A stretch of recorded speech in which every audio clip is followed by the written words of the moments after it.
देखिए, supreme court को हम बहुत ही ज़्यादा सैल्यूट करते हैं। सुप्रीम कोर्ट का ये जो फैसला है, ये लोकतंत्र को बचाने के लिए, संविधान को बचाने के लिए और देश को बचाने के लिए है।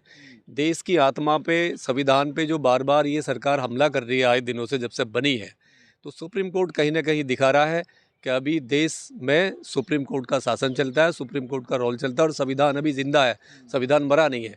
देखिए, ये 2017 से पहले 2017-18 से पहले क्या होता था कि जो भी चंदा किसी भी पार्टी को दिया जाता था, तो उसका पूरा बायोडाटा, उसका डाटा चुनाव आयोग को जाता था। तो चुनाव आयोग को ये मालूम होता था कि किस पार्टी को किसने चंदा दिया है, ब्लैक मनी है या वो वाइट मनी है या कहाँ से पैसा आया।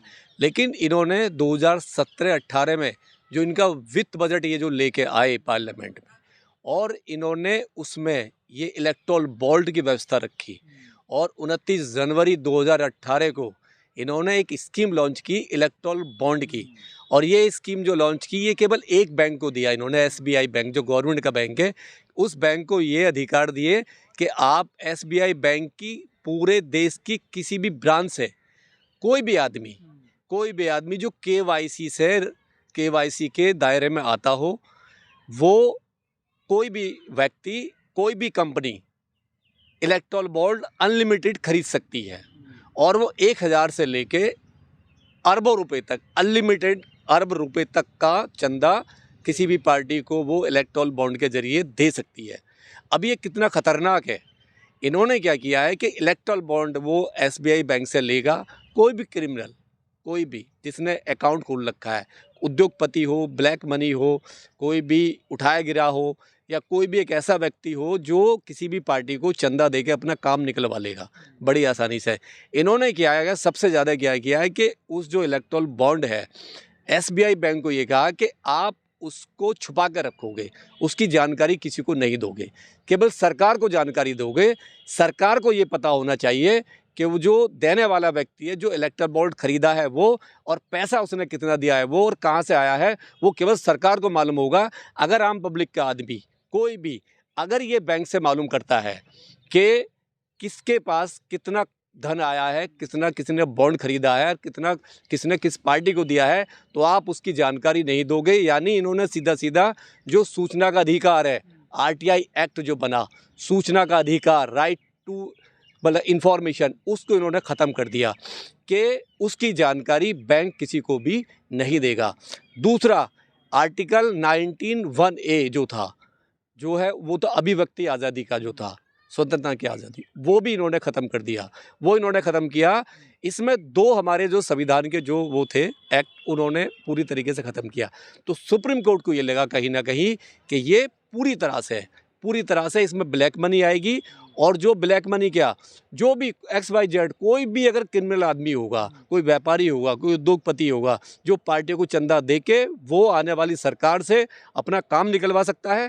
क्योंकि जब उसकी गोपनीयता ही खत्म हो जाएगी, जब यही पता नहीं हो वो अगर किसी ने 20 करोड़ दिया, 40 करोड़ दिया, 50 करोड़ दिया, वो क्यों देगा, क्यों बॉन्ड खरीदेगा। जब वो बॉन्ड खरीदेगा और किसी पार्टी को दे रहा है और कल को उसकी सरकार आ जाती है, तो वो अपने वहाँ से अपने कानून भी पास करा सकता है।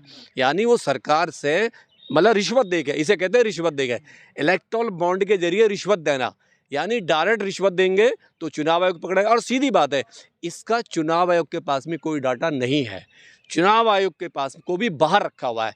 पहले जो होता था, चुनाव आयोग को ये पता होता था कि चुनाव आयोग जो निर्वाचन आयोग है कि किस पार्टी मतलब किस आदमी ने कितना पैसा दिया है, किस कंपनी ने कितना पैसा दिया। लेकिन इन्होंने क्या किया, उसको बाहर कर दिया। लेकिन जो सुप्रीम कोर्ट का जो जजमेंट आया है, और सुप्रीम कोर्ट की 7 बेंच की जज ने अभी परसों जो जजमेंट दिया है, और उसने साफ कहा है, चुनाव उसको बैंक को कहा है कि आप डाटा, जितना भी डाटा है 6 मार्च तक सारा डाटा इलेक्टोरल बोर्ड का, जिसने भी अब तक पैसा आया है, दिया है, कितना खरीदा है, किस पार्टी को दिया है, वो सारा डाटा निर्वाचन आयोग को उसको सबमिट करोगे। और निर्वाचन आयोग जो है 16 मार्च तक अपनी वेबसाइट पे, जो उसकी वेबसाइट है, जो अधिकृत वेबसाइट है, उसको वो उन पर मतलब अपलोड करेंगे। पूरी दुनिया को ये मालूम होना चाहिए कि बीजेपी के पास कितना आया है, कांग्रेस के पास कितना आया है, समाजवादी के पास कितना आया, किस किस पार्टी को किस आदमी ने दिया है, और वो आदमी कौन है, कौन है, किस लालच से दे रहा है, उसका पर्पस क्या देने का। देखिए मैं नहीं दे सकता, मैं 2 रुपये क्यों दूंगा, मेरा तो खून पसीने का पैसा मुझे सरकार से चाहिए ही नहीं। लेकिन अगर मैं 10 करोड़ दे रहा हूँ तो मैं हो सकता है मैं 10 अरब का सरकार से फ़ायदा भी उठाऊंगा।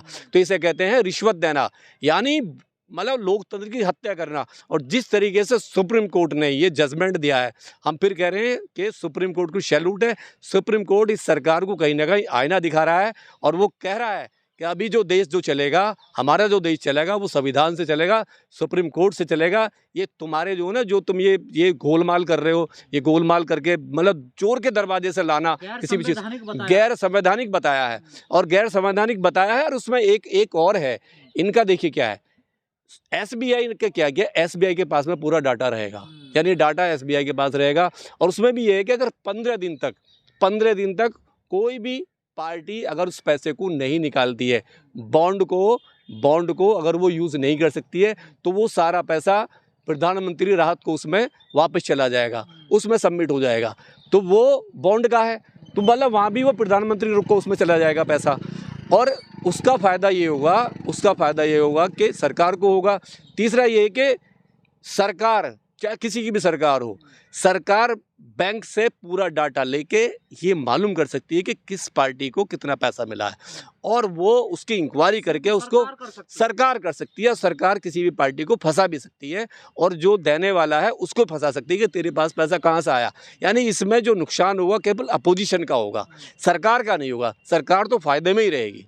तो ये जो कदम है ये बहुत अच्छा कदम है। सुप्रीम कोर्ट ने बहुत बड़ी पावर दिखाई है, और ये जो सरकार है इसको एक्सपोज भी किया है कि ये आए दिन काले कानून बना के, आए दिन जो हमारे जो संविधान को कमज़ोर करके अपने फ़ायदे के लिए जो स्कीमें लेके आ रही है, इससे कहीं ना कहीं सरकार का मनोबल डाउन हुआ है और सरकार कहीं ना कहीं ब्लैकआउट हुई है। सरकार को दिक्कत हो रही है इस फैसले से, डेफिनेट है, सरकार की पोल खुल गई है। अब ये बताना पड़ेगा, कल को विजय माल्या भी है, कितना पैसा दिया है उसने, क्यों भागा है वो, और भी लोग कितने भागने वाले हैं, पैसा दे दे के भागने वाले। अभी एक हो सकता है वो मतलब फर्जी हो, एक चेक घूम रहा है सोशल मीडिया पे, चेक घूम रहा है कि 35 करोड़ का चेक है विजय माल्यानी जी ने, और उस पर लिखा हुआ है भारतीय जनता पार्टी। तो मैं उसका सत्यापन नहीं कर रहा हूँ, लेकिन अगर वो सत्य है तो उस पर भी कार्रवाई होनी चाहिए। अगर विजय माल्या जी 35 करोड़ का चेक देके किसी पार्टी को भागते हैं, पूरी सरकार फंस जाएगी इस मामले में। डेफिनेट है, फंसेगी। सरकार देश से ऊपर थोड़ी ना है, संविधान से ऊपर थोड़ी ना, सुप्रीम कोर्ट से ऊपर थोड़ी ना है। सरकार आती जाती रहेंगी, आज ये कल कोई दूसरी आएगी। ये तो हर सरकार के लिए है। ऐसा कानून कभी भी नहीं होना चाहिए जैसा ये कानून है। कानून वो होना चाहिए जो पारदर्शिता हो। अब आपने आरटीआई जो एक्ट है उसे ही खत्म कर दिया, इसमें सूचना का अधिकार को। जब आपने सूचना का अधिकार ही खत्म कर दिया तो कानून ही खत्म हो गया। फिर आज आपने इस पे किया, कल को आप किसी दूसरे पे करोगे। तो सुप्रीम कोर्ट का जो जजमेंट है ये सर्वोपरि है। सुप्रीम कोर्ट ने कहीं ना कहीं आईना दिखाया है कि बार बार सुप्रीम कोर्ट ये कह रहा है कि ये सरकार लोकतंत्र की हत्या कर रही है। जैसे चंडीगढ़ में भी इन्होंने किया, चंडीगढ़ में जो जजमेंट आया था अभी, उसमें भी उन्होंने ये कहा कि लोकतंत्र की हत्या इस सरकार ने की है जो वहाँ पे है। तो आज भी ये वो है, तो हम सैल्यूट करते हैं, हम सपोर्ट करते हैं पूरा उसका, सुप्रीम कोर्ट की भावनाओं का, कि उसने देश की भावनाओं के साथ खड़ा है, संविधान की मजबूती से वो साथ में। तो सरकार ने नीति जानबूझ के बनाई थी ऐसी? डेफिनेटली जानबूझ के बनाई है कि सरकार, देखिए सरकार पूरी उसे मालूम है कि चंदा कैसे लेना है, उद्योगपति को फायदा कैसे होना है। उद्योगपति को फायदा जब होगा जब उद्योगपति मोटी रकम देगा। अगर वो सामने से देता तो चुनाव आयोग के पास जाता, चुनाव के पास डाटा होता, तो चुनाव आयोग को बाहर ही निकाल दिया, इसमें से निर्वाचन आयोग को बाहर निकाल दिया, उसके पास डाटा ही नहीं होगा। डाटा केवल सरकार के पास होगा या बैंक के पास होगा, तीसरे को नहीं पता होगा। तो ये तो बहुत ही गलत है। चुनाव आयोग ने मांग लिया है डाटा देखिए। हाँ, अब मांग रहा है डाटा, नहीं अब तो सुप्रीम कोर्ट, चुनाव आयोग ने नहीं मांगा है, निर्वाचन आयोग ने नहीं मांगा, सुप्रीम कोर्ट ने ऑर्डर दिया है कि आप 6 तारीख तक पूरा डाटा आप जमा करोगे निर्वाचन आयोग को, एसबीआई को बोला है। और निर्वाचन आयोग 16 मार्च तक वो डाटा अपनी वेबसाइट पे अपलोड करेगा, पूरी दुनिया को ये बताएगा कि किसने कितना पैसा दिया है, किस पार्टी को दिया है। इससे क्या आने वाले चुनाव में भी कोई मतलब असर पड़ेगा ये? हाँ, देने वाले अब सोचेंगे। जो लोग 420 है, जो सरकार को रिश्वत देके अपने काले कानून पास करा लेते हैं, अपना फ़ायदा उठाते हैं, और जो गरीब आदमी और गरीब होता जा रहा है, उसकी जो मतलब महंगाई हो रही है, कहीं ना कहीं वो लोग डरेंगे और पैसा देना बंद कर देंगे। सोचेंगे कि कानून का शिकंजा उन पर भी कसेगा, कानून का सुप्रीम कोर्ट की नज़र उन पर भी होगी। सुप्रीम कोर्ट भी तो अपनी कमेटी बैठा सकता है, वो पूछेगा पैसा क्यों दिया, तुम्हारे पास कहाँ से पैसा आया, तुम्हारे क्या लालच है, सारी चीज़ें हैं, वो सुप्रीम कोर्ट देखेगा उस चीज़ को। तो कहीं ना कहीं वो लोग अब उनमें डर दहशत है कि जिन्होंने ब्लैक मनी का पैसा दिया है सरकार इसको बॉन्ड के जरिए से, तो फंसेंगे। उस पर इंक्वायरी भी होगी और डिमांड करते हैं सुप्रीम कोर्ट एक अलग सा कमेटी बनाए और जिन लोगों ने पैसा वो बॉन्ड खरीदा है इलेक्टोरल बॉन्ड और कितना पैसा दिया है उस पर इंक्वायरी होनी चाहिए। पैसा कहाँ से आया है और किस लालच से क्यों दिया गया? क्यों दिया गया, कहाँ से आया है, ये होना चाहिए।